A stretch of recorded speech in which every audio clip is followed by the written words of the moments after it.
तो इस काल ने हमें न्यो भी पाप एक दूसरे के साथ अपने कर्म बिगाड़ने के लिए सिस्टम पूरा फिट कर रखा है कि इनकी बिरान माटी कर दूं, और फिर ये अपने वो एक दूसरे का किया कर्म यहाँ भोगते रहे और आजीवन दुख पाते रहे। और परमात्मा इसलिए आते हैं कि ये बुरा करते हैं अनजाने में। आज किसी की चोरी की, निंदा की, उसका अगले जन्म में फिर देना पड़ता है। कोई दामाद बनकर लेगा, बेटी भी लेगा, धन भी लेगा, और फिर मर जाएगा, और बेटी विधवा होगी, फिर उसके पालन पोषण में बच्चों के लागा रहेगा वो मूर्ख। तो ये तो यहाँ का की व्यवस्था है, इसको समझना पड़ेगा। और उसी को समझाने के लिए भगवान आए कि मेरे बच्चे देख कितने दुखी हो गए, इनको वहां कोई अभाव नहीं था, देख किसी अक्ल मारी गई इनकी। तो जिस माता पिता के बालक बिगड़ जाए किसी कारण से भी, उसको चैन नहीं पड़ता जब तक उसकी पार बसाओगे। न सोचेगा ये कभी सुधरे और वापस आ जा, और फिर मैं सीने से लगा लूं, इनको सारी संपत्ति दे दूं, मैंने क्या करना है। तो वो हमारा पिता है।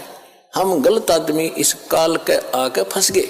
ये गंदा आदमी है, ये कति झूठा कपटी, हर तरह से हमें मूर्ख बनाकर यहाँ पर फांस रहा है।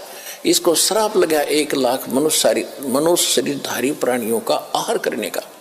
इसलिए हमें पाल रहा है, अपने स्वार्थ सारी बुराइयां करवाता है। आप देखते हो बीड़ी, शराब, तंबाकू, फीम, सुल्फा, भुक्की, ये खाने की चीज है। मांस ये खिलाता है ताकि इसका टेस्ट बने। हम सूक्ष्म स्थूल शरीर से जो खाते हैं, एक अंदर शरीर है सूक्ष्म, उसके अंदर ये सारी वासना डिपॉजिट हो जाती है, इसमें समा जाती है। कुछ अधिक आहार तो लग जाता है शरीर के पोषण में, स्थूल के में, शेष जो वासना है उसका टेस्ट होता है, वो अंदर जाता समाता है जीव के माध्यम से, और फिर इनको ये कवर तो ऊपर रह जाता है, यही छोड़ जाते हैं। सूक्ष्म शरीर जब जाता है मनुष्य का एजडित रहता है, जब तक दूसरे प्राणी में नहीं जाता ये सूक्ष्म शरीर एजडित होगा। तो ये तो ऐसा है जैसे सर्प कांचली छोड़ जाता है और सर्प अलग होता है। तो हम तो उस कांचली की क्रियाक्रम में लगे रहते हैं यहाँ पर,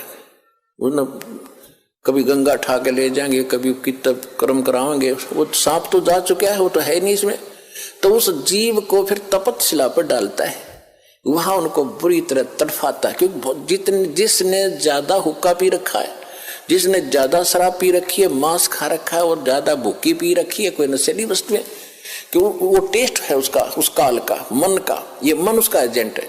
तो उनको ज्यादा समय तक उस तपतशिला पर जलना पड़ता है, वहां चटक मटक होते, हाहाकार मचती है। जिन्होंने थोड़ा ये बकवाद कर रखी होती है, वो थोड़े समय तक तपतशिला पर रहता है। तपत की टुकड़ी एक तवी है, तवा समझ लो, बड़ी ये तई होती है, बड़ी बड़ी रोटी बनाने की, इन पर रखते हैं भट्टियों पर।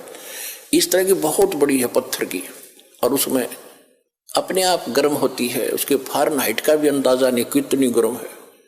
और जिन्होंने ज्यादा यह मांस, शराब, तंबाकू प्रयोग कर रखा है और वासनाएं की है, तो वो ज्यादा समय तक दुखी रहते हैं, बहुत समय तक। उनको बहुत समय ज्यादा माल होता है, उनमें तो देर से निकलेगा सारा। और जिन्हें कम कर रखे वो जल्दी